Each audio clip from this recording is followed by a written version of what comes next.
second graders. It's Mrs. Fisher, and we are going to be working on the fourth and final voice today in Voices in the Park. And I hope that you have been enjoying this book as much as I have. And I hope that you've really been able to see the different points of view of each of the characters in the story as we've been going through it. Today we're going to be looking at the last voice, which is voice 4, and this is the voice of Smudge, the little girl. And we have seen her in all of the other voices that we've read about so far. So the first thing that I want you to notice is immediately when we open up to voice 4, I notice the font, and I notice that the font is kind of fun. It's not in straight lines. The letters aren't all the same sizes. Some are darker than others. It's just kind of a fun, carefree kind of font.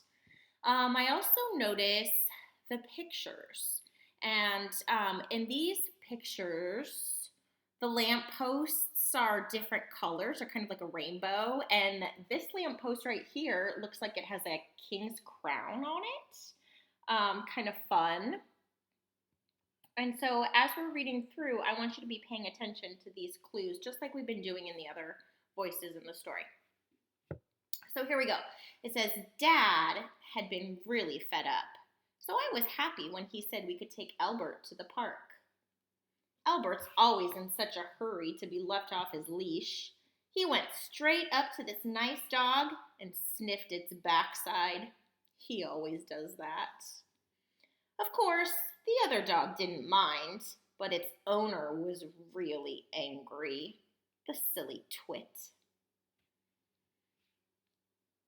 And if you look, this is what Smudge sees when she looks at the mom. And remember, this is the mom from voice 1. This is Charles's mom.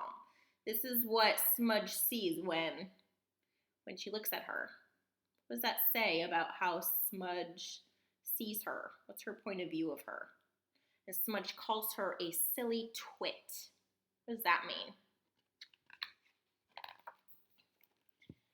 I got talking to this boy. I thought he was kind of a wimp at first, but he's okay. We played on the seesaw, and he didn't say much, but later on, he was more friendly. What is her point of view of Charles when she first meets Charles?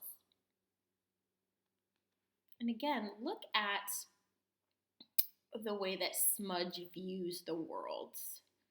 The trees are pieces of fruit. Isn't that interesting? What does that say about her point of view? We both burst out laughing when we saw Albert taking a swim. Then we all played on the bandstand, and I felt really, really happy. So again, I want you to notice the pictures.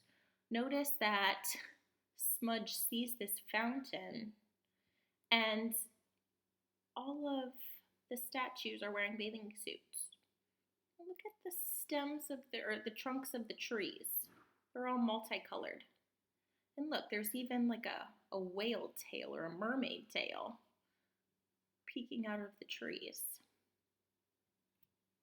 What kind of feeling are you getting about Smudge? What kind of things is she talking about at the park? What's her point of view?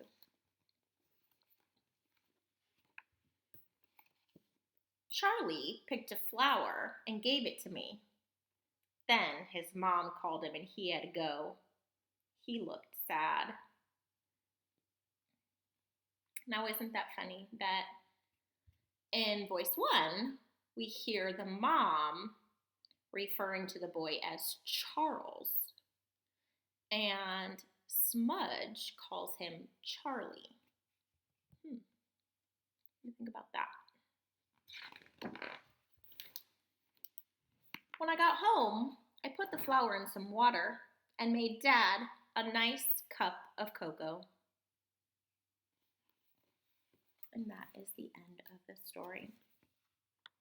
So today in your writing, you're going to be writing about Smudge and her point of view. I hope you got some good ideas from the words that she was telling about her trip to the park. I also hope that you got some clues from the pictures. And then after you do your journal writing, after you talk about Smudge's point of view, I want you to do something else. I want you to think about which of these 4 characters you think you are the most like. As good readers, we think about our points of view and we can make connections to the characters in the story. So out of the 4 voices, Charles's mom, Smudge's dad, Charles, and Smudge, which one do you think has a point of view that's similar to yours? Which character do you think is the most like you? And which character do you think is completely different from you? So I want you to be thinking about that. Good readers do that. So I hope you've enjoyed this book as much as I have, and I hope you have a great day. Thanks.